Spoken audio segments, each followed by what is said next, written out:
again a couple minutes ahead of what's in your program. Nate Oats from the University of Alabama is next. Nate led the Crimson Tide to the Final Four. The SEC team had not been to the Final Four in a while, so it was good to have a team on that big national stage. He's known for an aggressive style of basketball, fearless approach to scheduling, trendy sports coats, and a bit of swagger. I first got to watch him coach in Boise against Kentucky in the 2018 NCAA tournament, where the same was true in that game. Stayed after it the whole game. Coach Oats' unconventional path, or if we listen today, we've had a number of small college coaches that have continued on. Started as a Division III assistant coach in his home state of Wisconsin. Spent 11 seasons as head coach and a math teacher at Romulus High School outside of Detroit. And the note that I have is while at Romulus, he sold Cheetos, Capri Sun juice pouches, and Pop-Tarts to students to raise money for the basketball program.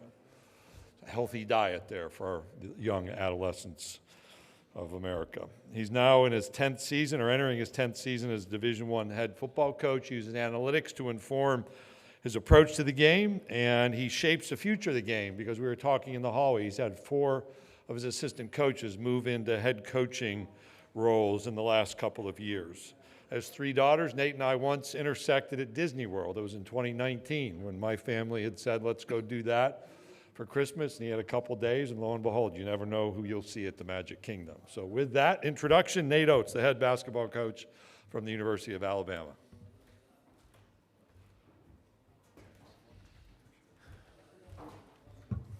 Thanks, Greg.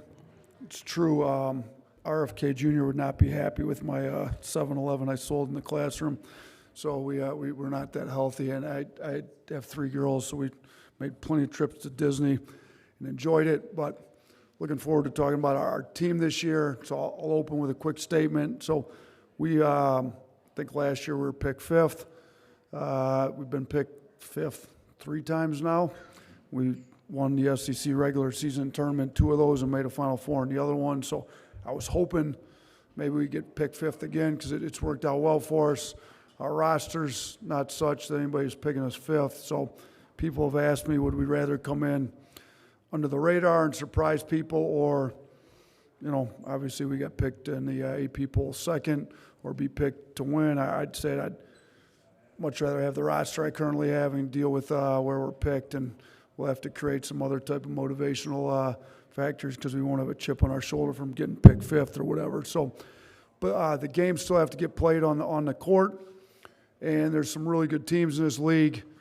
You know, look at South Carolina, who was picked to finish last year and ended up tied 2nd with us last year. So I think some of the teams that maybe some people are thinking aren't going to be as good are going to be pretty good. And there's 9 teams ranked in the top 25 in our league, which is more than anybody in the country. I think it speaks to the level of coaching going on in our league and the level of athletes we've been able to get in the SEC. So we put together a really tough non-conference schedule to prepare us for the tough SEC schedule.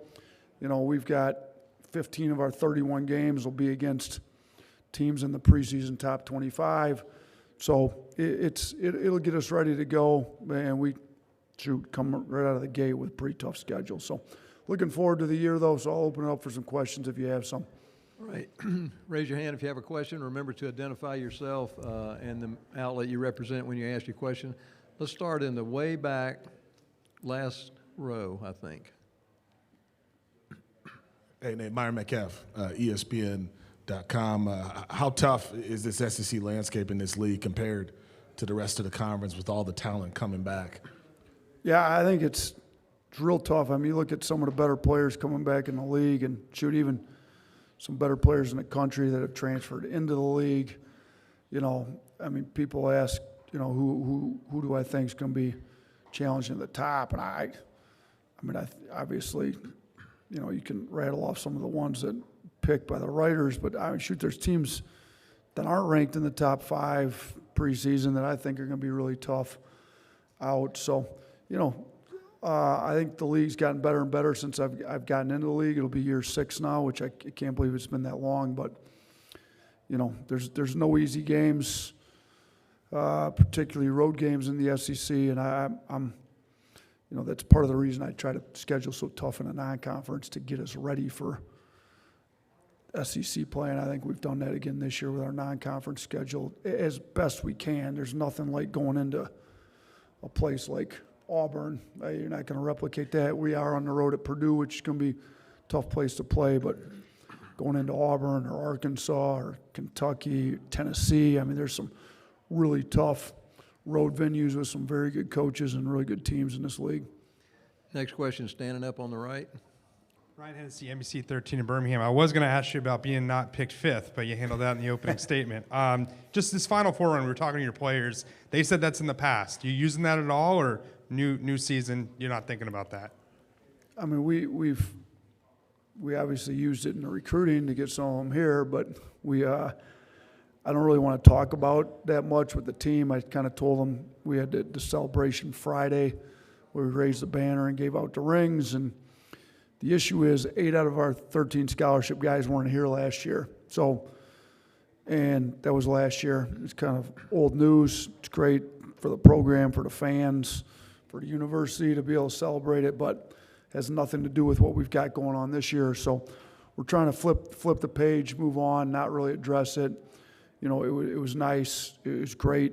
It's good for our league. It's good for our school, good for our program, but we got to focus on what we got to do this year, and that's where we're trying to get our guys' minds at.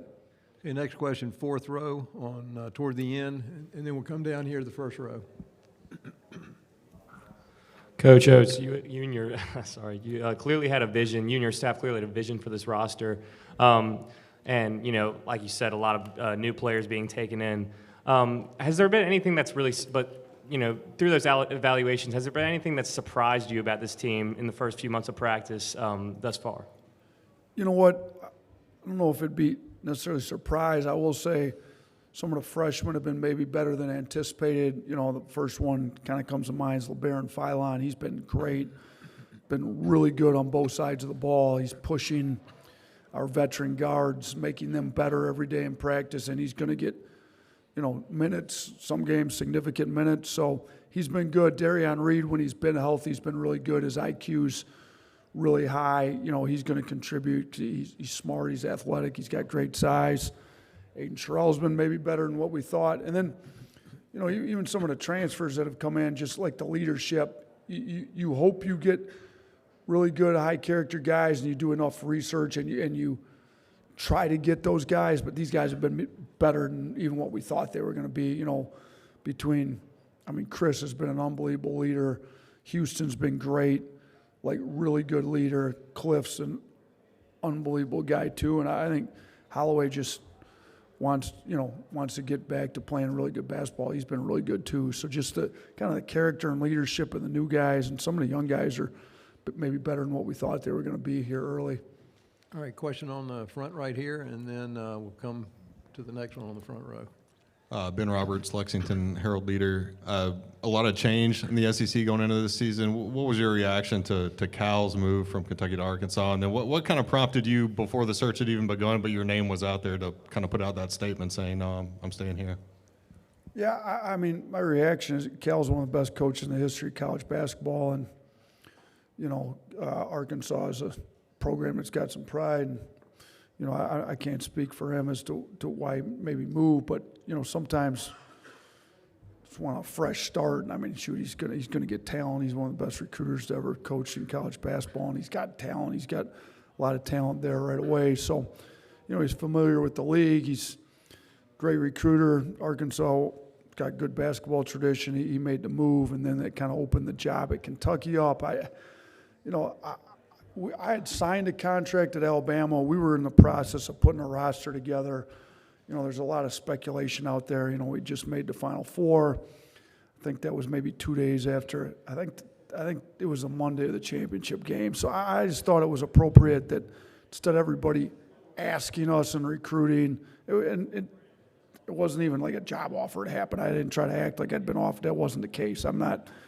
We wanted to get our fan base, the donors that maybe were contributing to collectives. We wanted to get the recruits. I just wanted to make sure everybody knew I was happy at Alabama. We're putting a roster together. We just had a great year, but we think we can be even a lot better next year. Like, let's focus in here. I've got 3 daughters. I'm very comfortable. I love it in Tuscaloosa. And let's just make sure everybody that needs to know knows I'm staying here. So that's kind of why we decided to put that statement out.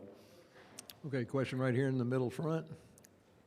Hey Nate, Bob Holt, Arkansas Democrat. Is that Packers are Go, yeah, go. I was at the home opener, by the way. Okay, I watched it on TV. You know, you guys have been good ever since you got there, but you're actually ranked higher than your football team, which has not probably happened a whole lot. I know Alabama's had a lot of good basketball, but what's it like being ranked higher than the football team? And the league's always been good for a lot of years, but never had 9 ranked in the preseason top 25, I don't believe. Does it feel better than it has been in the last few years? Yeah, I think the league's definitely better than it has been. Obviously, adding Texas and Oklahoma to the mix helps us out a lot. 2 very good programs. You know, Texas top 25. I think the coaching in the league's gotten better. I think even before I got in this league, they made a concerted effort to raise the level of basketball here, and I think you're seeing that come to fruition with the level of coaches they've gotten in, with the level of programs have gotten into, and the level of talent we've had. And you look at the number of NBA draft picks and the athleticism. So, the league's good. It's got more teams in the top 25 than any other league in the country. You got to put together a roster to win in this league. We feel like we've done that. To address the football deal, I think somebody made that comment to me. When we were a couple years ago, we hit number 1 in the rankings, and maybe at the time football wasn't. I think it's the first time it had ever happened. My answer then, and it kind of still the same. Like, look, the level that the football program at Alabama has been at for an extremely long time, particularly since Coach Saban took over, is ridiculous. So just the amount of times they've been ranked in number 1, top 5 is absurd. We're just trying to get the basketball program up to a championship level. There's 6 programs at Alabama that have won national championships.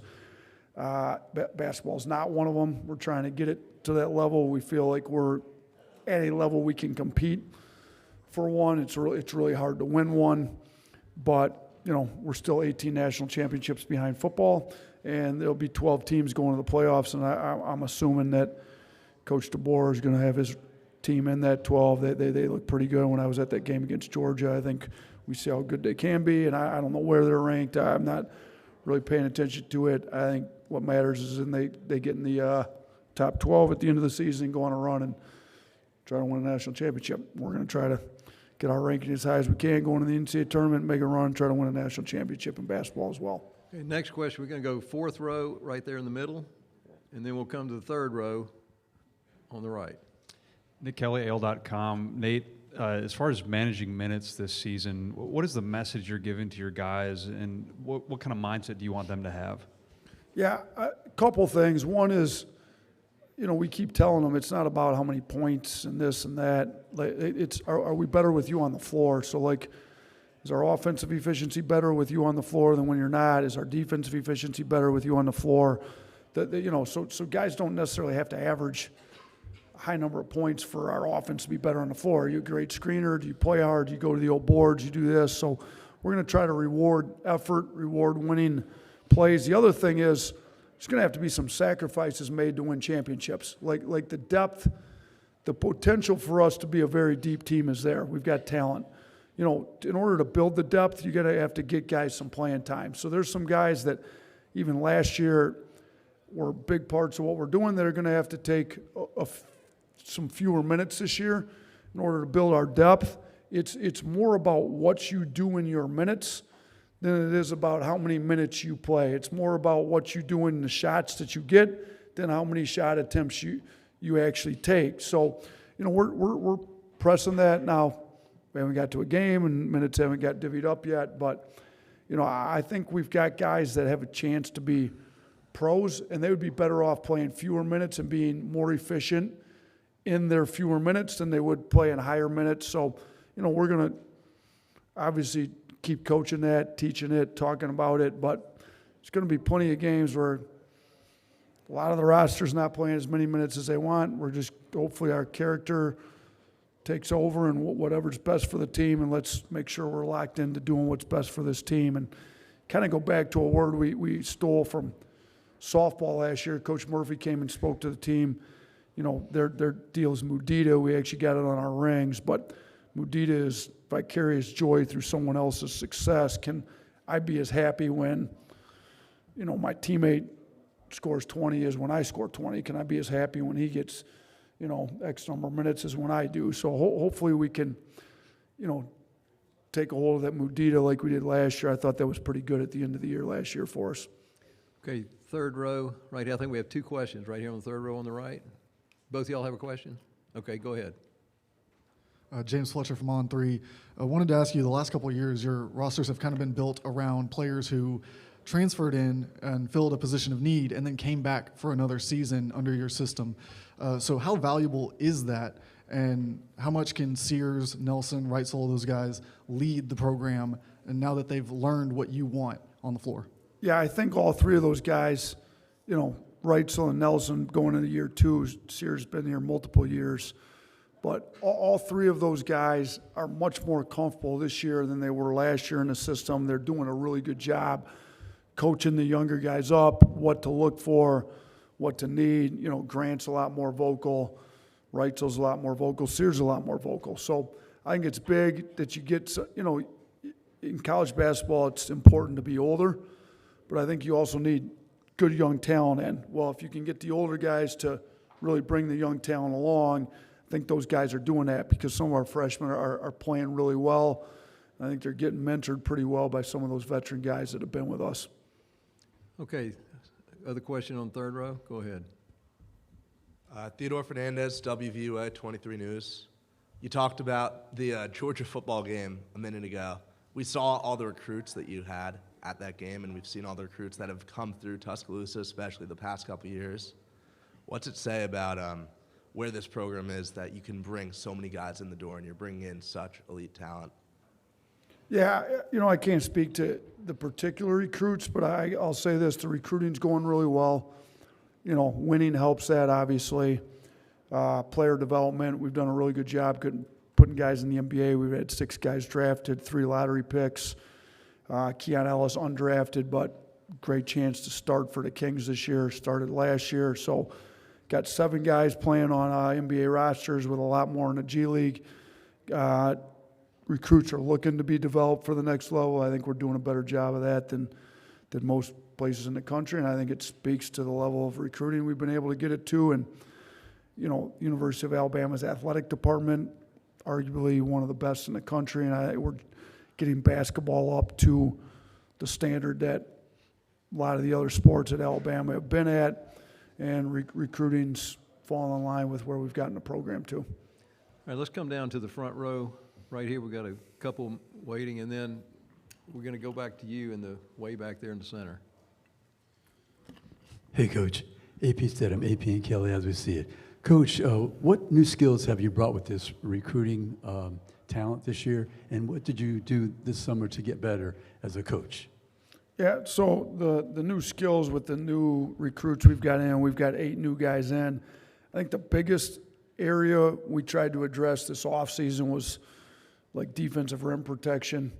You know, bringing in Cliff and Aiden Sherrill both is going to be big, but we also brought in some long athletic defenders. You know, we were the number 1 scoring team in the country last year. Our offense wasn't our problem. Our defense was our issue. So everybody we brought in needed to be able to impact the game on the defensive end. So you look at the transfers we brought in, you know, Cliff, maybe best shot blocker in the country. Chris Youngblood, ultimate competitor. Houston Millette, long athletic defensive guy. The freshman Darion Reed, super versatile. Aiden Sherrill, rim protector. LeBaron Philon's been maybe our best 2-way guard every day in practice. So that's what we were looking to do. That's what we addressed in our recruiting needs this offseason. I think we did a good job of it. What did I do to get better in the offseason?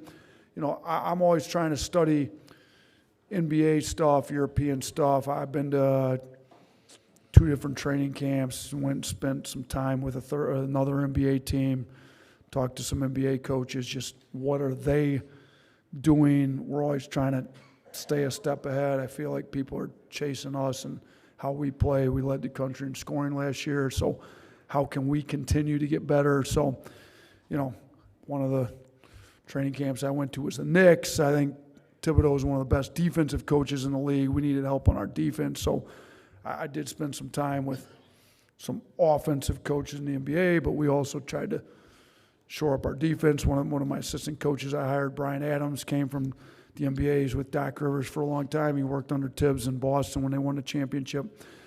Not this past year, the previous one they had won. So I think, I'm learning from him. He's doing a good job with our defense. I tried to learn from some NBA guys, met with some European coaches, studied some European stuff. So what I typically do in the off season, it's pretty typical off season for me. Okay, question right here in the front, and then the last question is going to be in the center in the way back. Coach Drew DeArmond, WCZN Radio, Huntsville, Alabama. I wanted to kind of piggyback, kind of tell us a little bit about Brian Adams. I know you were very meticulous in filling that staff spot, and then also how healthy is your team going into the exhibition opener against Wake Forest?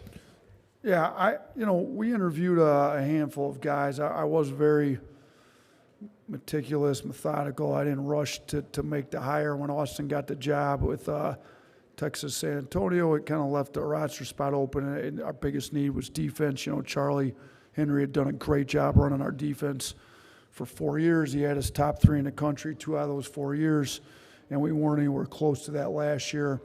And that falls on me as a coach, so I need to get somebody in here to help do it. So everybody we interviewed just basically told them, like, if you can't coach a top 5 defense in the country, don't bother applying or talking to me. So we kind of narrowed it down, went through some Zooms with my staff, with a few guys. I thought Brian's run a defense. He's done it in the NBA. He's been a G League head coach. He's coached in college, though, before. He was at 2 different colleges, so he had some college experience. I think he works extremely hard. He's a big video guy. He's doing a great job with it. Our defense is going to be markedly improved from last year. Doing part to him, doing part to getting the roster. Roster's more important than the coaches, but we do have to have a coach that knows what he's doing. I think he's doing a great job. And then health-wise, going into Friday's exhibition against Wake Forest here in Birmingham, Youngblood's out till sometime in December, so he won't be available. Anybody that watched our inter-squad scrimmage last Friday, Reitzel and Aiden Sherrill were both out. I don't anticipate either of them being back by the Wake Forest scrimmage. Hopefully, Reitzel will be back by the Memphis scrimmage up in Huntsville, and then maybe Aiden Sherrill. We're hoping to get back by game 1. Other than that, we should be good to go on Friday. Okay, last question in the center back. Simon Williams with Fox 54 News in Huntsville. A question about that exhibition in Huntsville. Could you speak on the opportunity of taking on likely a preseason conference favorite in Memphis and the value of playing that neutral site up in Huntsville and exposing the program in North Alabama, what it means to the program as well? Yeah, I mean, we played Memphis in the past. We had a series with them. I'd like to continue to play them. We hopefully can schedule a series. They're close, being right there in Memphis. Penny does a great job recruiting really good talent in there. Huntsville's somewhere, kind of between us and Memphis, so I thought it made sense. I like to play different places in the state. Huntsville's, I think they might be the biggest city in the state now. I think somebody told me that. So it's a lot of people up there that are Alabama fans up in Huntsville that we want to get in front of. We weren't able to schedule a regular season game up there, so I thought this was the next best alternative to go play an exhibition. And I'm looking forward to it. Mark Sears from Muscle Shoals up that way towards Huntsville. We've had players come out of there. John Petty was a great player for us from up there. There's recruits. They've got good basketball up there in Huntsville. So we wanted to make sure we got up that way. Memphis is a good team to play. I'm looking forward to it. We got Wake Forest this Friday in Birmingham. We also got a regular season game against Illinois in Birmingham. And then the game up there in Huntsville. And then last year, we were able to go down and play. That might have been 2 years ago. We went down to Mobile, sorry. They're running together now. Played South Alabama and Mobile. But we've tried to get to different places in the state year to year, obviously trying to every year get to Birmingham and then go to some different ones throughout the course of the year. So looking forward to it. Appreciate you guys. We'll see you during the year. Thanks.